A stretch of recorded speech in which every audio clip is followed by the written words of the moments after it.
예, 의사진행 발언을 허락해 주신 존경하는 전재수 위원장님께 감사드립니다.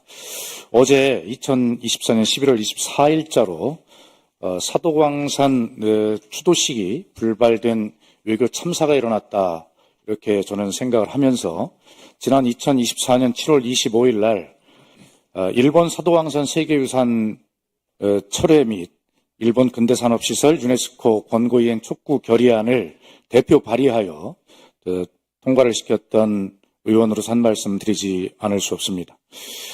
저는 그 외에도 지난 국정감사에서 일본의 제2사도광산 등재 추진으로 일컬어지는 아시오광산과 구로베댐 등에 대해서 지적한 바 있습니다. 저는 오늘 우리 문체부 장관님과 유산청장을 질책하려는 것이 아니라 사실 관련 부처 협의회에서 저는 유인촌 장관과 우리 최영천 청장께서 적극적으로 본 의원 등의 이런 질의나 또 요청 이런 것들을 명심하고 꾸준하게 그런 의견을 개진해온 것으로 저는 파악을 하고 있다는 점에서 두 분께는 어떤 감사와 또 경의를 표하는 바입니다만, 결과적으로 이 문제를 최종 협의하는 외교부가 외교 전략의 부재 또는 이런 인식의 부재, 이런 것도 인해서 국민들에게 또다시 이러한 외교 참사를 안겨준 데 대해서 심한 유감의 뜻을 표하는 바입니다.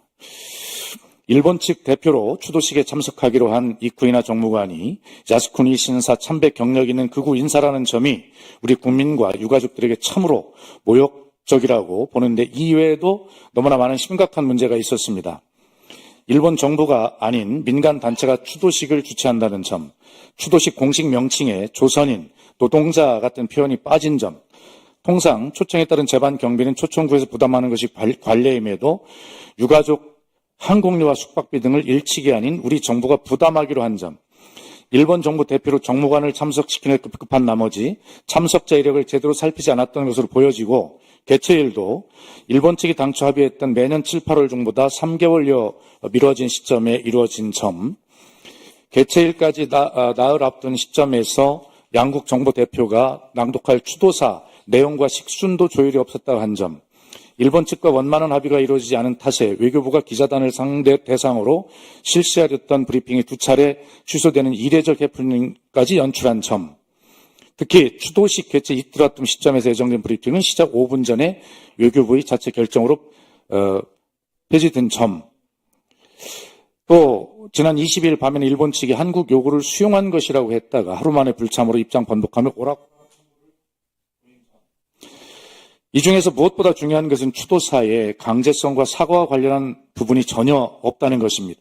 행사 참석자 주요 발언을 보면 이쿠이나 정무관은 사도광산이 역사상 특히 주목해야 할 가치라고 말하며 강제 동원 같은 노역의 강제성을 인정하는 표현을 쓰지 않았습니다. 와타나베 사도시장도 지역의 자랑이자 세계의 보물로 등재에 관련된 모든 사람에게 감사의 뜻을 전하고 싶다고 발언했습니다. 추도식을 지켜본 아라이마이 사도시 의원은 한국 측이 참가했어도 일본 측과 한마음으로 추모하는 자리가 됐을지 의문이라는 적반하장식의 발언을 한 것으로 알려져 있습니다. 적반하장의 백미는 주 한국 일본 대사관의 유감 표명입니다. 한일 정부 간 정중한 의사소통을 해왔다. 한국 측 불참에 유감스럽다. 일본 측이 이렇게 입장을 밝혔다고 하는데 참으로 참담한 심정입니다. 일본 정부가 추도식이 얼마나 무성의하고 그 의미를 격화시키려 노력하는지 알 수 있는 부분이라고 생각합니다. 일제 강제 동원 조선인 등의 희생 노동자들을 기리겠다며 마련된 사도광산 추도식이 세계유산 등재 자축연으로 전락해 버렸습니다. 한 언론 기사는 이 상황에 대해서 이렇게 평가합니다. 그동안 일본이 참석자를 포함한 추도식 준비 과정에서 강제 노역을 한 조선인 노동자를 기리는 진정성 있는 조치에 성의를 보이지 않는다는 지적이 제기됐지만, 이를 우리 정부가 사실상 방관하면서 총체적 외교 참사를 초래했다는 비판이 나온다. 이렇게 보도하고 있습니다.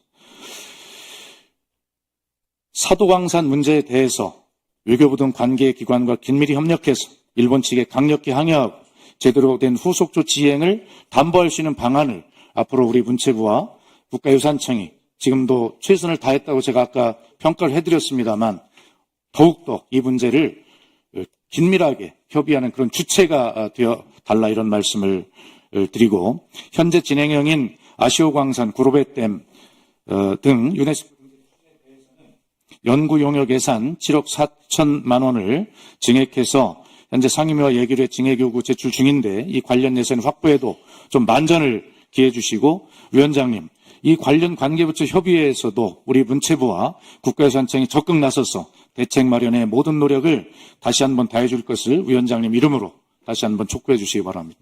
이상입니다. 예, 문체부 장관님 혹시 이 사도광산 문제와 관련해서 혹시 하신 말씀이 있었습니까? 요번 그 추모식 문제는 저희들 문체부 입장에서는 전혀 통보를 받은 바가 없어서, 말씀드릴 거는 없는데 사실은 미리 사전에 이런 것들이 충분히 잘 조율이 됐으면 이렇게 되지 않았을 법한 일인데도 이렇게 된 게 좀 안타깝습니다. 그래서 저희 문체부 입장에서는 하여간 그 문화적인 여러 그런 접근으로 양국 간의 문제를 해결할 수 있도록 지속적으로 하여간 저희들 그 목소리를 내도록 그렇게 하겠습니다. 네, 국민의힘 배현진입니다. 방금 전 발언하신 우리 박수현 의원님의 모든 발언에 전적으로 동의하며 오늘 사도광산 추모식에 우리 정부가 또 유족들과 함께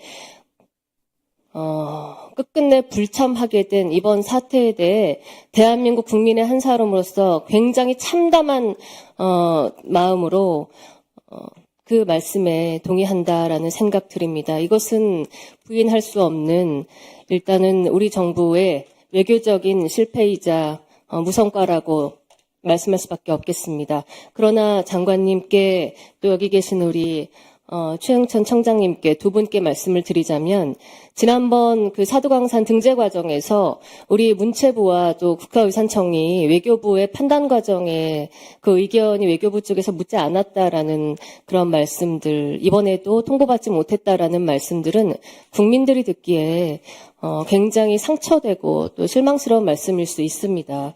앞으로는 우리 지금 유산청이 저희가 의원실에서도 공들여 21대 때 만들었던 세계유산 해석센터가 우리 충청도에 있지 않습니까? 세종에.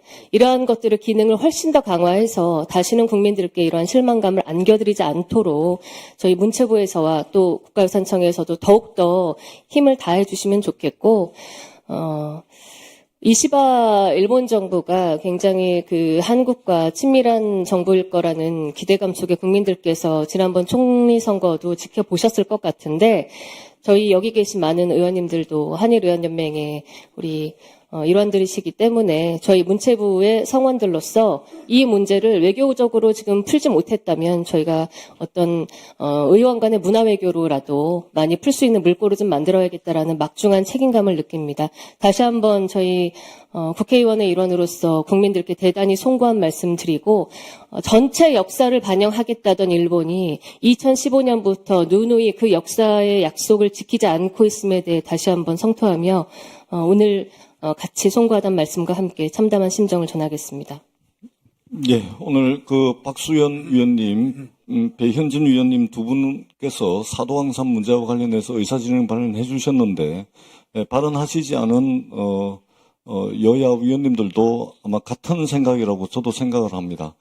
이게 한 번은 그럴 수 있다 손 치더라도 2015년도에 구남도에 이어서 두 번째 이 외교적으로 참사라고 할 수 있는 이런 일이 벌어진 것은 이것은 무슨 말로도 아마 핑계거리를 찾기는 쉽지 않을 거다 이런 생각을 합니다.